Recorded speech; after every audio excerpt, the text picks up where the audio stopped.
Assalamu alaikum class 10. Today we are going to start with a new chapter, A Visit.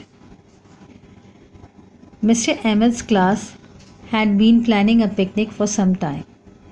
The headmaster had allowed them a day's outing and they were to go by the school bus. They were naturally very excited. Mr. Ahmed arranged a visit to a farm with Mr. Hassan, the manager of the model agricultural farm. अच्छा, mister Ahmad की class जो थी वो एक picnic पर जा रही थी और हेडमास्टर ने उनके पूरे दिन की आउटिंग अरेंज की थी और स्कूल बस भी अरेंज किया था। बच्चे काफ़ी एक्साइटेड थे और मिस्टर अहमद जो थे उन्होंने विज़िट मतलब बच्चों को मिस्टर हसन के फार्म हाउस ले जाने को, जो मिस्टर हसन जो है वो मैनेजर थे एक एग्रीकल्चरल फार्म के, तो इन लोगों को पिकनिक पर बच्चों को वहाँ ले जाना था। It was a pleasant day in April when Mr. Ahmed and his class reached the model farm.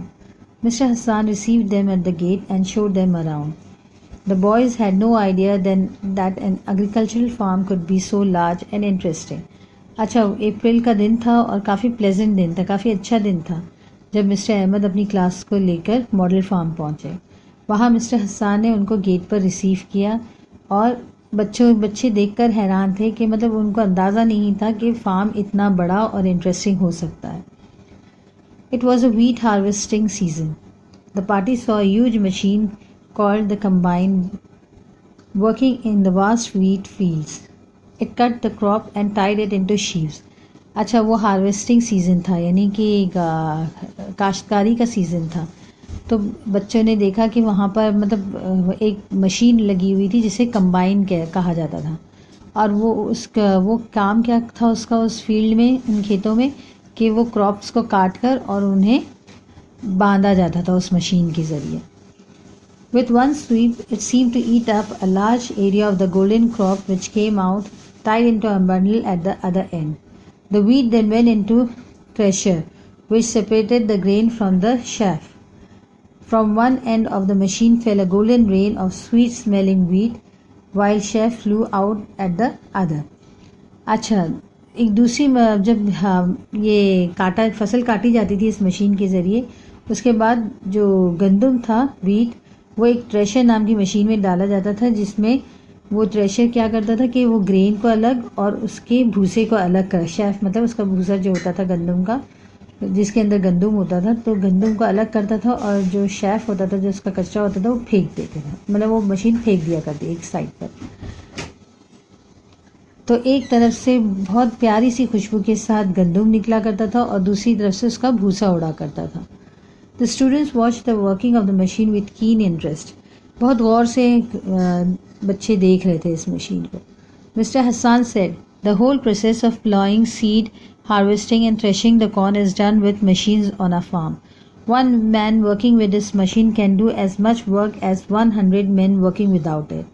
Mister Hasan ने उनको बताया कि मतलब सारा मतलब खेती बाड़ी सारी जो है वो काश्तकारी, खेती, सब कुछ है ना मशीनों के ज़रिए होता था उनके फार्म पे, और एक ही आदमी वो सारी मशीन चलाता था और वो एक आदमी मतलब 100 आदमियों का काम करता था, मतलब वो मशीन 100 आदमियों का काम करती थी। Bilal, one of the students, Bilal जो एक स्टूडेंट था, उसने पूछा, sir do you get bigger crops in this way? Mister Hasan, oh much bigger. While an average farm produces 15 to 20 quintals of wheat for every hectare, we produce as much as 60 to 70 quintals.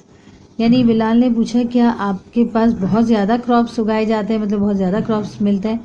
तो mister Hasan ने बताया कि हाँ, हमारे पास ज़्यादा उगाए जाते हैं। हमारा एवरेज फार्म जो है वो 15 से 20 क्विंटल्स पैदा करता है गंदम, और हमारे यहाँ 60 से 70 क्विंटल्स पैदा होता है। Bilal, this is wonderful but surely machines do not make the grain. तो ये तो बहुत अच्छी बात है, लेकिन मशीन मतलब अनाज तो नहीं बनाती। Mister Hasan laughing, no, certainly not. What in fact happened is that first a machine called tractors plowed deeper.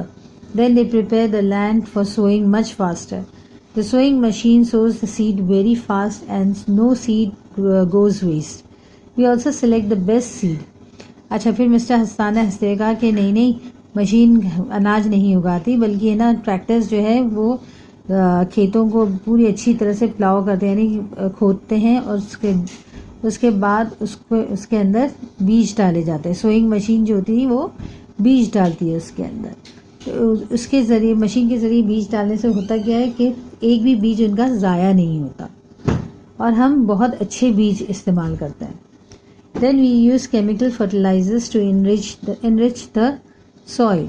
We get a lot of canal water, but we also irrigate our fields with our own tube well, which can supply water all the year round. Finally, we spray insecticides on our crops to kill germs and harmful insects. So our farm produces 3 to 4 times as much wheat per hectare as an ordinary farm does. अच्छा, वो उन्होंने कहा कि हम उसके बाद seeds खेतों में डालने के बाद हम केमिकल फर्टिलाइजर्स इस्तेमाल करते हैं जो हमारे खेतों को और अच्छा कर देते हैं। और हम कनाल से पानी लेने के अलावा हम अपने फील्ड्स में पानी, अपने ट्यूबवेल से भी पानी सप्लाई करते हैं, तो सारा साल हमारे पास पानी होता है। उसके बाद हम इंसेक्टिसाइड्स डालते हैं ताकि जर्म्स और इंसेक्ट्स जो है वो ख़त्म हो जाए। तो हमारा फार्म जो है वो 3 से 4 गुना ज़्यादा गंदम पैदा करता है।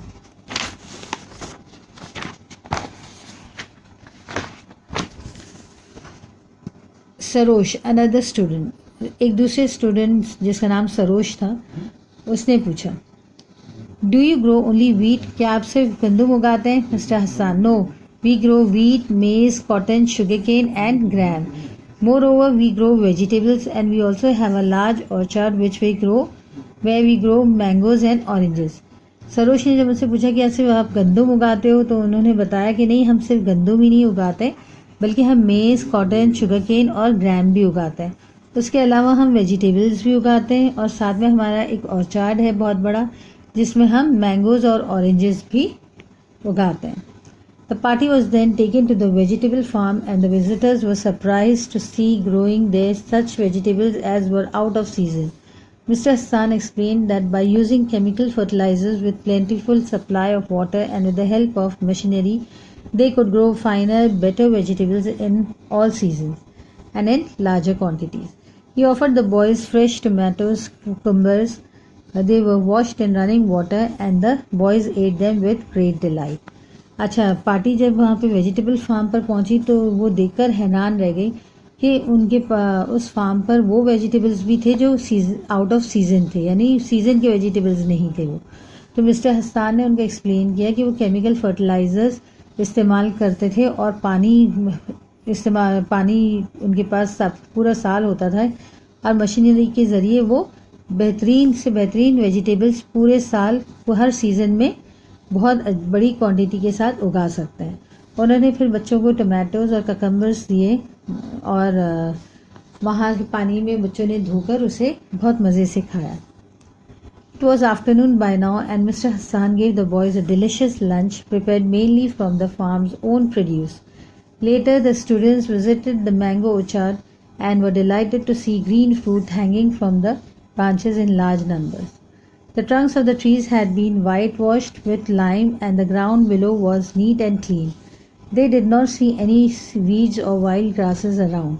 Mr. Hassan told them that it was necessary to protect them from the pest and disease which destroy the plants as well as the fruit.